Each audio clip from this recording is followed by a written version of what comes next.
हजरात तवज्जो करें, एक नुक्ता मैंने ये उठाया था कि जिस बंदे के दुश्मन भी उसकी अजमत के सामने सरे तस्लीम खम करें, उस आदमी की अजमत नुक्ताए उरूज पे समझी जाती है। फकत आका की जात है मेरे आका की कि हुजूर को दुश्मन भी सलामी पेश करते हैं, दुश्मन भी मेरे आका की अजमत के सामने सरे तस्लीम खम करते। मैं हवाला पेश करता हूं 8 जनवरी सन 2016 रोजनामा जंग अखबार का मुताला करके देखें, नेट से सर्च करें। इंडिया के अंदर कॉन्फ्रेंस हुई बौद्ध मतों की। बौद्ध मतों के लीडर का नाम उस वक्त था दलाई लामा। दलाई लामा ने तकरीर करते हुए बौद्ध मतों की इज्तिमा से कहा था, अगर दुनिया में अमन कायम करना चाहते हो, अगर दुनिया को दहशत गर्दी से बचाना चाहते हो, तो मोहम्मद अरबी का दीन कबूल करना। ये दलाई लामा कह रहा है और उसने 8 लोगों का आगे हवाला कोड किया। वो कहता है ये बात जॉर्ज बर्नार्ड शॉ ने कही, नेपोलियन ने कही, विलियम म्योर ने कही, एडवर्ड ने कही, स्टैनले ने कही, मिंट गुमरी ने कही, माइकल हार्ट ने कही, रविंद्रनाथ टैगोर ने कही। उसने 8 नाम गिनवाए। मैं पढ़े लिखे लोगों की तवज्जो चाहता हूं। उसने 8 नाम गिनवाए, एक जॉर्ज और Napoleon, William Muir, Edward, Stanley, Montgomery, Michael Hart, Rabindranath Tagore. इनमें से एक हिंदू है, बाकी 7 ईसाई हैं या यहूदी। 8 लोग यही कह के चले गए कि मोहम्मद अरबी जैसा ना पहले कोई आया है ना कोई बाद में आया है। 8 लोग यही कह गए कि मोहम्मद अरबी जैसा ना पहले कोई आया है ना बाद में आया है। और आप अंदाजा करें, अबू सुफियान ने भी कलमा नहीं पढ़ा था। बुखारी की रिवायत है, अबू सुफियान तिजारत करने मुल्क रूम में गया और रूम के बादशाह का नाम था हिरकल। जब हिरकल के दरबार में गया तो हिरकल ने मेरे आका के बारे में 11 सवालात अबू सुफियान से पूछे। उसने कहा कि अबू सुफियान ये बता, तेरे मक्के के अंदर जिस बंदे ने नबूवत का दावा किया है मोहम्मद ने, उसके खानदान में से कोई पहले नबी गुजरे? अबू सुफियान ने कहा नहीं, उसके खानदान में से पहले नबी कोई नहीं गुजरा। मेरे आका से पहले हजरत इस्माइल तक ये 2900 साल का दुरानिया बनता है।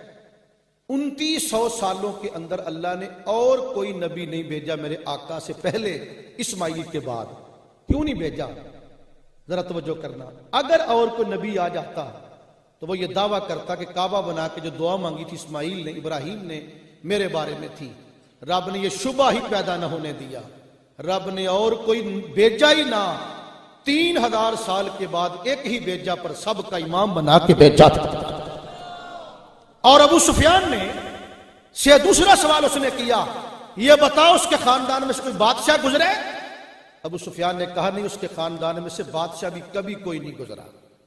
उसने तीसरा सवाल पूछा कि उसका कलमा पढ़ने वाले ज्यादातर लोग अमीर हैं या गरीब हैं? अबू सुफियान ने कहा ज्यादातर उसका कलमा पढ़ने वाले लोग गुराबा हैं, गरीब हैं। तो अर्ज कर रहा था कि उसने जब 11 सवालात किए ना हिरकल ने, हिरकल कौन था? मजहबी ईसाई था, सुपर पावर का बादशाह था। उसने जब मेरे आका की शान सुनी तो उसने कहा क्या था? कहता है वलौ कुन्तु इंदहु लगसलतु अन कदमैहि है। कहता है मैंने कलमा अगरचे नहीं पढ़ा, ओ अबू सुफियान, अगर मैं उस मोहम्मद अरबी के पास होता ना तो मैं उसके पांव धोता। ये अबू सुफियान का जवाब सुनकर हिरकल कह रहा है, वाह मैं आका तेरी अजमत पे कुर्बान जाऊं, किसी ने तेरा कलमा पढ़ा है या नहीं पढ़ा, लेकिन सारी खुदाई के लोग तेरी जात पे कुर्बान हो रहे हैं, सब तुझे सलाम करते नजर आ रहे हैं। 1992 में किताब छपी। किताब लिखने वाला था अंग्रेज, मजहब उसका था ईसाई। उसने किताब लिखी, किताब का नाम रखा था 100 का माना 100। क्या मतलब 100? नीचे वो एक्सप्लेन करता है, a ranking of the most influential person in history.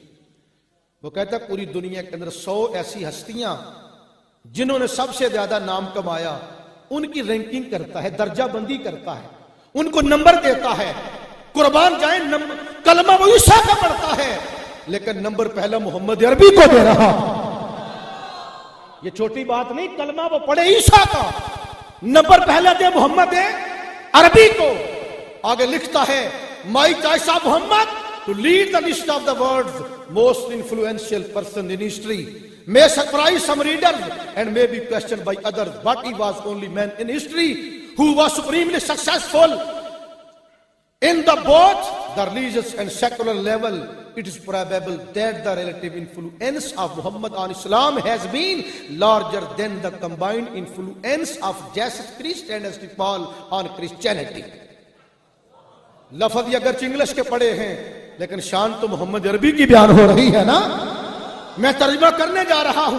वो कहता है मेरी किताब जब लोग पढ़ेंगे, my choice of Muhammad to lead the list of the world's most influential person in history. वो कहता है मैंने 100 लोगों का चुनाव किया, 100 लोगों की सरदारी का सेहरा मैंने काली कमली वाले मोहम्मद अरबी के सर पे सजा दिया। जब लोग मेरी किताब पढ़ेंगे, मैं सरप्राइज सम रीडर्स, कुछ लोग हैरान हो जाएंगे, हक्के बक्के रह जाएंगे। ओ माइकल हार्ट, कलमा तो ईसा का पढ़े, नंबर पहला मोहम्मद अरबी को दे। And may be question by others, कुछ लोग सवाल करेंगे, ओ माइकल कलमा तो ईसा का पढ़े, नंबर पहला मोहम्मद अरबी को दे, तेरा दिमाग तो खराब नहीं हो गया कहीं? वो कहता मैं क्या करूं, but he was only man in history. कहता मैंने पूरी तारीख इंसानियत पढ़ी, but he was only man in history. कहता है पूरी दुनिया के अंदर मुझे एक मोहम्मद अरबी ही तो नजर आया है जो दुनिया और दीन के अंदर पहले नंबर वाला नजर आ रहा है। फरमाया और किसी का नंबर पहला बनता ही नहीं। अंग्रेज वैसे उसूल का पाबंद है।